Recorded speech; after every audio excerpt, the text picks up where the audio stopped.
This presentation is going to cover a little bit of Honorlock before we get in and do our hands-on. And to use Honorlock, you need to be logged into the SCCC portal and you need to be in Canvas. Okay, so that's where we're at right now. I'm going to pick the phlebotomy class.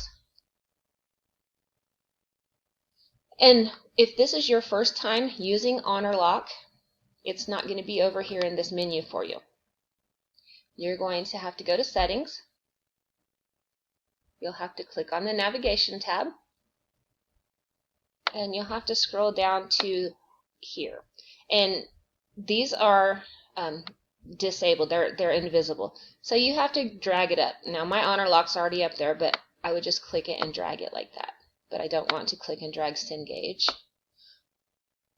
Well, after you do that, make sure to click Save. And then you'll be where I am. Your Honorlock will be in your side menu. So once you get to that point, you go to Honorlock, and it's going to generate a list of all of the quizzes that you have used there. So any quiz that you have uploaded into Canvas is eligible for Honorlock. And these over here are the blue ones are enabled because they have results, and then the ones that are not dark are not enabled yet. So we're going to just simply take phlebotomy exam 3 and we're going to enable it. And what I've done here is I've used a profile that I've already created. But if we want to go and create our own, let's take a step back here. So you have a guide and you have a practice exam, but let's just go back one more step. I got ahead of myself. So Honorlock has its own practice exam, and right here, and it takes the students through how to take their picture and scan their ID and scan the room, and it gets them familiar with the process. It's only a 3-question quiz, but in your options, you have the option to make your own practice exam. And I don't do that. I just use the Honorlock practice quiz to get them used to it. But you can also register third-party exams if you're using some sort of package or bundle.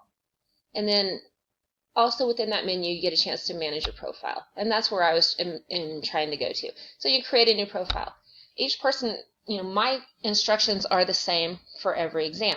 So I don't want to type it every time, so I made a profile.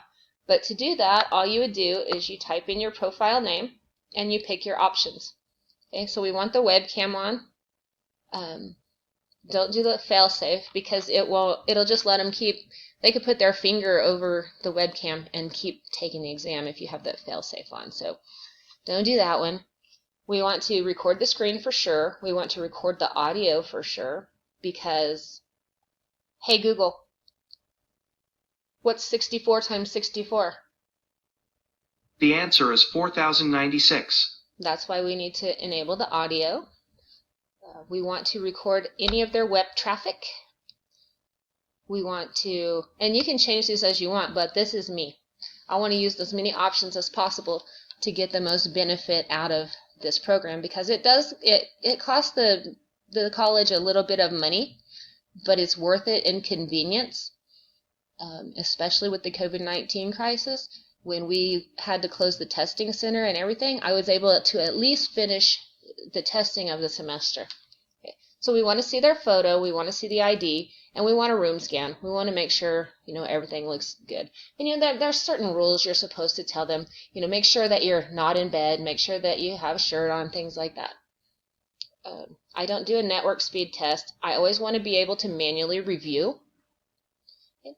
And then to keep them from looking off screen so much, I add one of the built-in calculators. For my classes, I use the scientific.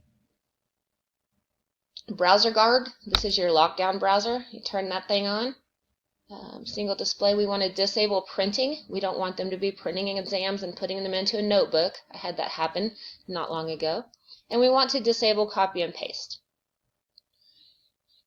If there is a website you want students to access during the exam, you can whitelist that URL. I don't have anything whitelisted, but if I did, I would put it in here. Then you can put your instructions to your student, and if they are allowed to use something like scratch paper or a book, you need to put that in the proctor guidelines so that when the Honorlock system flags them, the proctor will look at it and say, oh, that's just a blank piece of paper and a pencil, or oh, that's a auxiliary device or something, so either yes or no. So you need to put any of that stuff in that you want, and it's unique to everybody. I use the same one for every test, but you can use a different one for every test. And then I create a profile. But we're going to use a profile that I already had made up because we're going to look at one of the exams that I already did. So let's take a look at the results from this exam 4. So it's going to give you the incident level, low to high. Any of these that are low, I don't go in and view the session because they get fairly lengthy. Some of them. None of these were fairly lengthy, but medium and high I'll go back and review. So for now, I'm going to just view this high session. And I'm going to have to pause this right now before her ID shows up because I've had to remake this twice due to the fact that her ID showed up. So I can't play the video for you, but I can show you. This is her picture here, and then Honorlock authenticates, and then she has to hold her ID up. And you can see here that it took several times for her ID to upload, and it happens. But again, I can't click on that because I've messed up my video twice. So then we've got a screen share and a webcam video. Then it comes down and it tells you where all of the incidents occurred. So this incident occurred at 8:08 and 40 seconds. So I would come over here, and again, I can't show it to you, but I'd click on it. It would zip forward to that part of the video and show me what she was. Well, what it was, she has the TV on. She has the TV on, and you can hear, it's a show that you can hear. You can tell that it's a TV, and you can hear it speaking in the background. So if I didn't go in and manually review that, I would think that she was talking to somebody, maybe asking for an answer.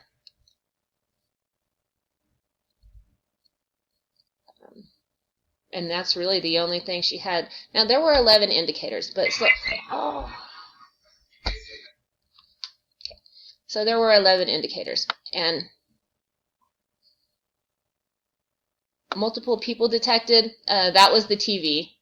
Okay, face not clearly visible is the one that happens the most, and you can see she's got some blur here and whatever, but I can tell what she's doing. So I went in and I manually said, okay, your grade sticks.